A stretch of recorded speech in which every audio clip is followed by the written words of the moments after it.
Assalamualaikum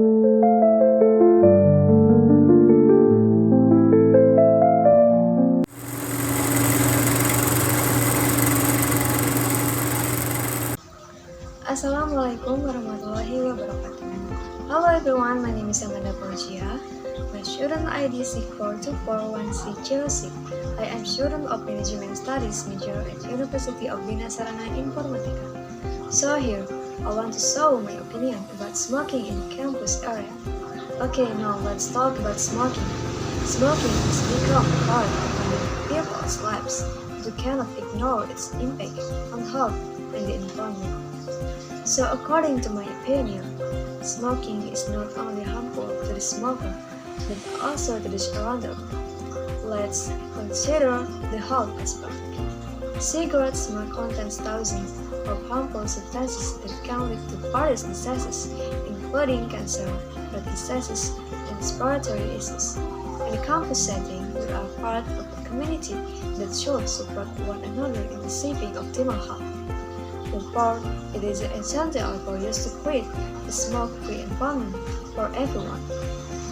And next, let's reflect on the social impact of smoking in campus areas. The campus is a place where we learn, grow, and build relationships. When smoking occurs in crowded areas, it can create discomfort for others. Many students and staff who don't smoke may feel disturbed by cigarette smoking. As an academic community, we should respect each other and create a comfortable environment for everyone. In addition, we must consider the environmental impact of smoking. Cigarette butts that are carelessly discarded can pollute our surroundings and become waste that is difficult to decompose. As a younger generation that cares about sustainability and the environment, we have this responsibility to keep our campus clean and healthy. However, I also want to the importance of an empathic approach towards smokers. Many of them may be struggling to quit and need support, not stigma. As a community, we can provide resources and programs to help them quit smoking, fostering a healthier environment for everyone. In conclusion, smoking in campus areas is not just a personal issue.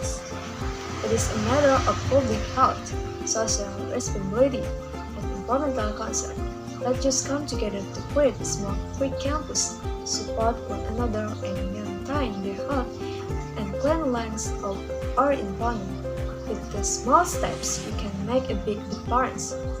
So I think that all my opinion. Thank you for your attention and watching.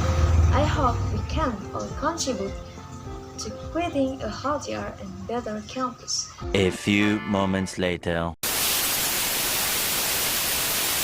And next, I will the presentation about simple percentages. List of context, definition, function, output, frequency, verbal and nominal, exceptions. Definition. The single present tense is used to talk about general truth, habits or routines, and situations that are more or less permanent. The simple present tense is divided into two sentence patterns, verbal and nominal. Function. The first general truth. Definition. To state facts that are always true or universally accepted. Example. The earth revolves around the sun. And second, habits, activities. Definition. To describe routines or habits that occur regularly. Example. She goes to the gym every morning. And third, schedule events. Definition. To talk about our schedule or plan, especially timetables and itineraries. Example, the train departs at 9 a.m. Fourth, instruction. Definition, to give instruction or directions in a straightforward manner. Example, pour juice into the cup. And output of frequency are often used with simple present tense, the output of frequency is an output that expresses how often an action or activity is performed. Output of time: once, three times, 4 times, a million times, always, usually, often, sometimes, rarely or seldom, never, every morning, every night, every day, every week, every month, and every year. And verbal sentences. Verbal sentences consist of a verb plus subject plus object or adverbial phrase. The subject and object can be either nouns or pronouns. Structure of verbal sentence: subject plus verb 1 and as or us plus object. For example, he works as a teacher. Rule: verbal sentence. The difference between do and does: if you subject I, you, we, they, and plural subject, you only use verb 1 plus do. For example, I go, you don't go, do we go. And so if you're making a sentence with a third person subject, he, she, it, and singular subject, there are some verbs that should have as or us added at the end.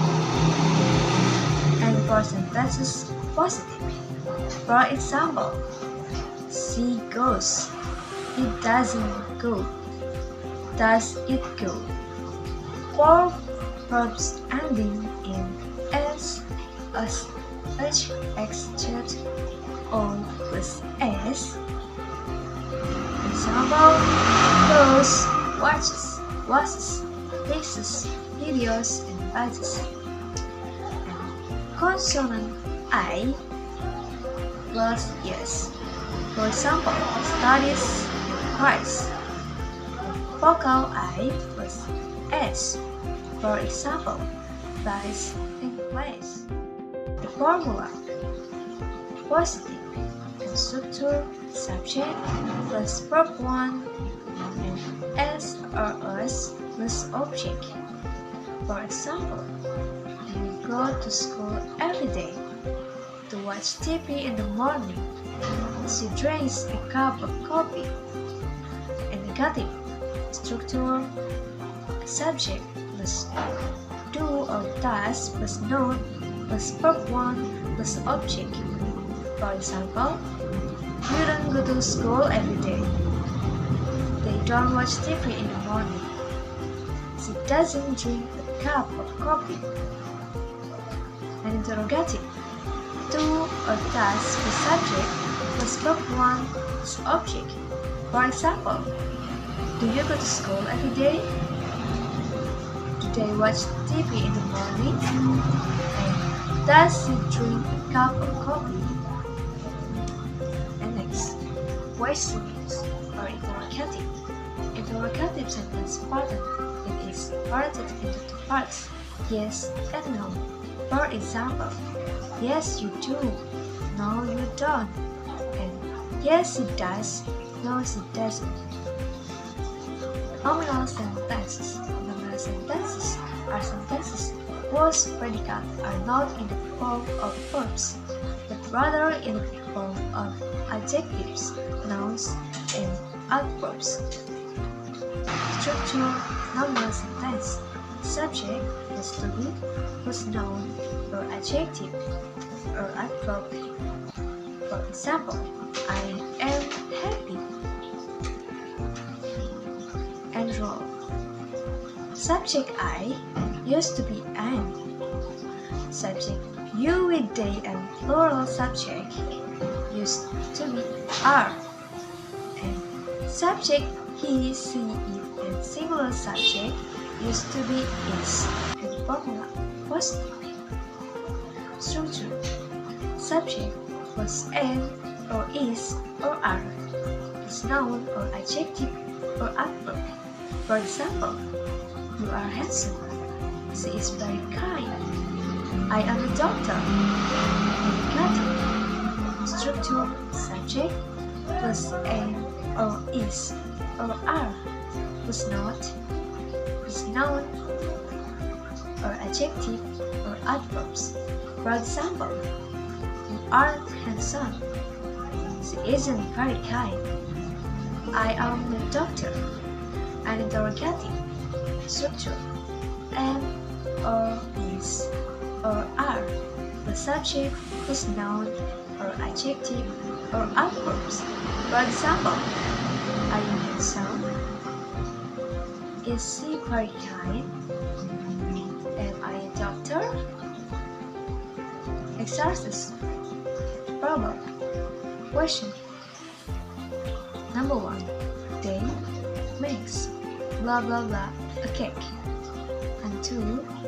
She don't go blah blah blah to school. And 3. Blah blah blah. You live in Jakarta? And answer. Number 1. Make. And number 2. Doesn't goes. And number 3. Do. And number 3. Do.